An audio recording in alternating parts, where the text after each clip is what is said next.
few minutes ago, every tree was excited, bowing to the roaring storm, waving, swirling, tossing their branches in glorious enthusiasm like worship. But though to the outer ear these trees are now silent, their songs never cease. Every hidden cell is throbbing with music and life, every fiber thrilling like harp strings, while incense is forever flowing with the balsam bells and leaves. No wonder the hills and groves were God's first temples, and the more they are cut down and hewn into cathedrals and churches, the farther off and dimmer seems the Lord himself.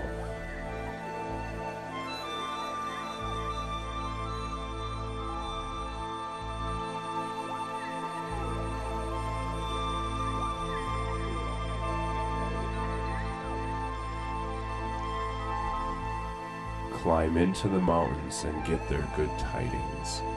Nature's peace will flow into you as sunshine flows into trees. The winds will blow their freshness into you, and the storms their energy, while cares will drop off like falling leaves.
Concentrate on small segments of your race at a time. For example, rather than obsessing about the distance that remains, simply complete the next mile in good form. Try another, then another, until the race is done.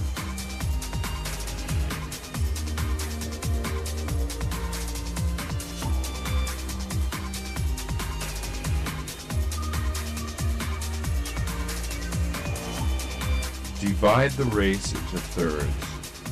First run part with your head, the middle part with your personality, and the last part with your heart.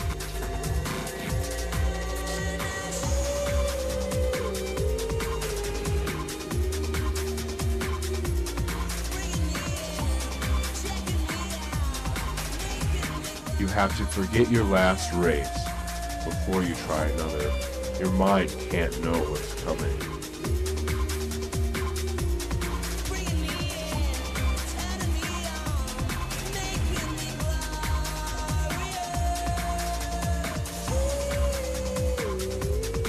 The music of a marathon is a powerful strain, one of those tunes of glory. It asks us to forsake pleasures, to discipline the body, to find courage, to renew faith, and to become one's own person, utterly and completely.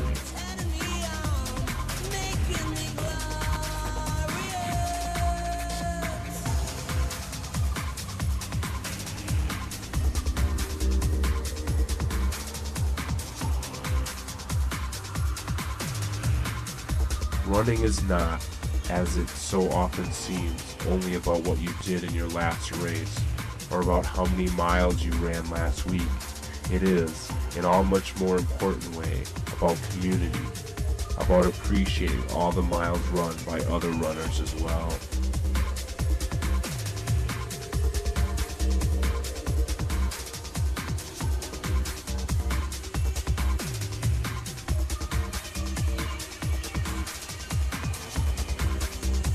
A runner is someone who runs.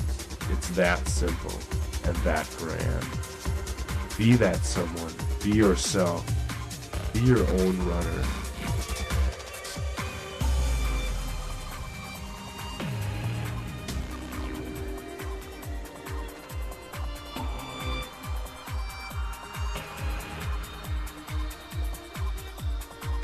It's very hard in the beginning to understand that the whole idea is not to beat the other runners. Eventually you learn that the competition is against the little voice inside you that wants you to quit.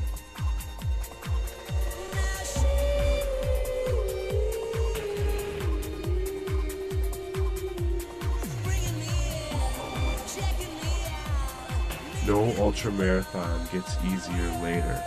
The halfway point only marks the end of the beginning.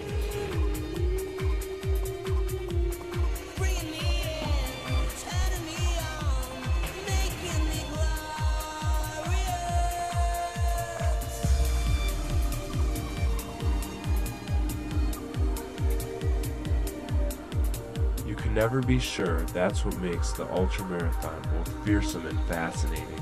The deeper you go into the unknown, the more uncertain you become. But then you finish, and you wonder later, how did I do that? This question compels you to keep making the journey from the usual to the magical.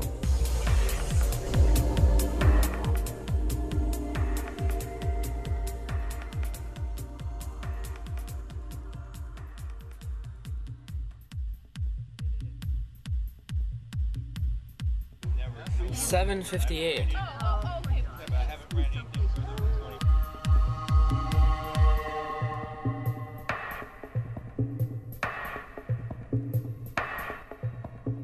Running is an art form.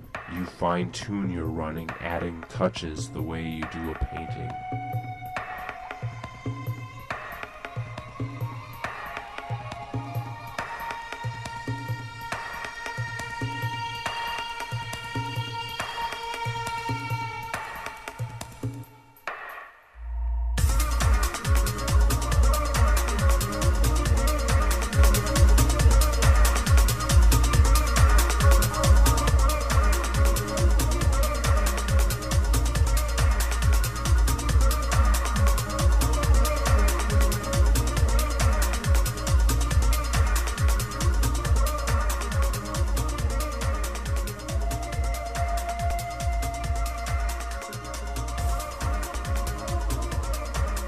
If you are going to win any battle, you have to do one thing.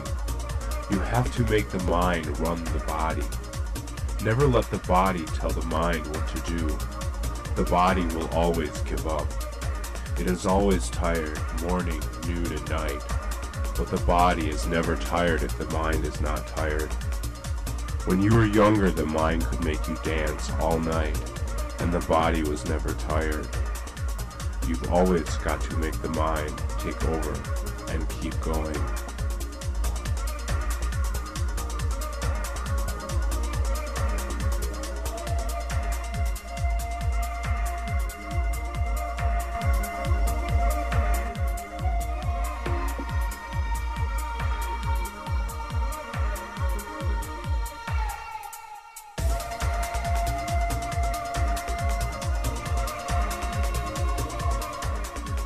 The body does not want you to do this. As you run, it tells you to stop, but the mind must be strong. You always go too far for your body. You must handle the pain with strategy. It is not age. It is not diet. It is the will to succeed.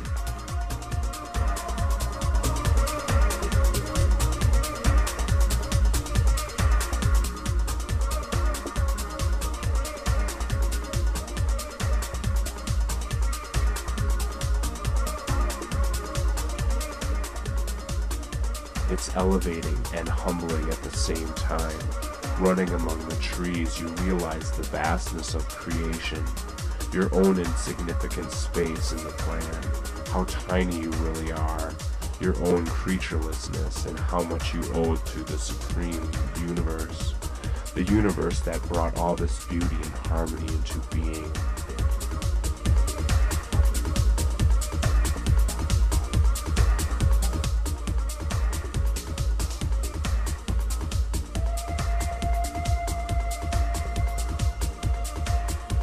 There are people who have no bodies, only heads. And many athletes have no heads, only bodies. A champion is a man who has trained his body and his mind, who has learned to conquer pain for his own purposes. A great athlete is at peace with himself, and at peace with the world. He has fulfilled himself. He envies nobody. Wars are caused by people who have not fulfilled themselves.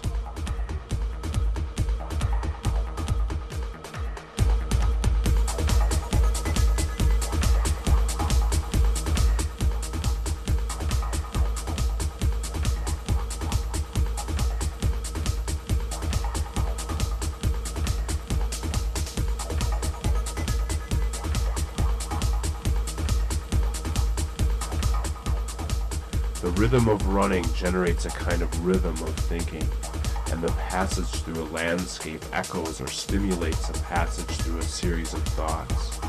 This creates an odd connaissance between internal and external passage, one that suggests that the mind is also a landscape of sorts, and that running is one way to traverse it.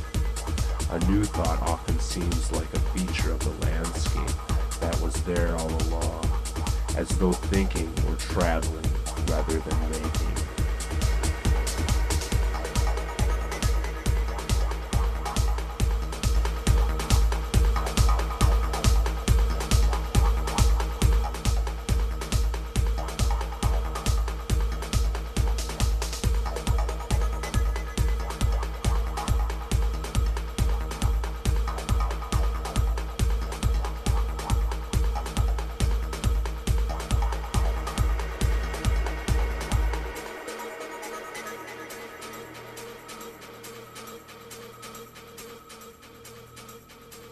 Running is something you can do by yourself and under your own power. You could go in any direction, fast or slow as you wanted, fighting the wind if you felt like it, seeking out new heights just on the strength of your feet and the courage of your lungs.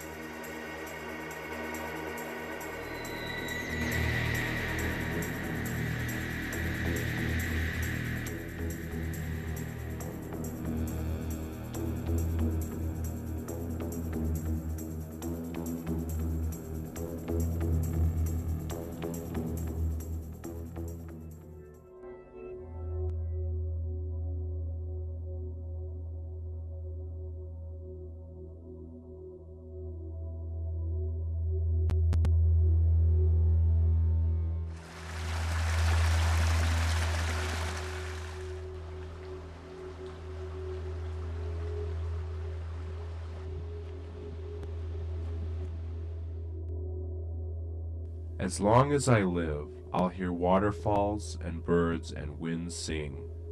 I'll interpret the rocks, learn the language of flood, storms, and the avalanche. I'll acquaint myself with the glaciers and wild gardens, and get as near to the heart of the world as I can.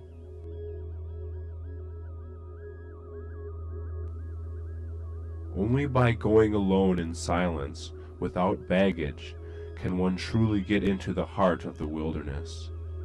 All other travel is merely dust, and hotels and baggage and chatter.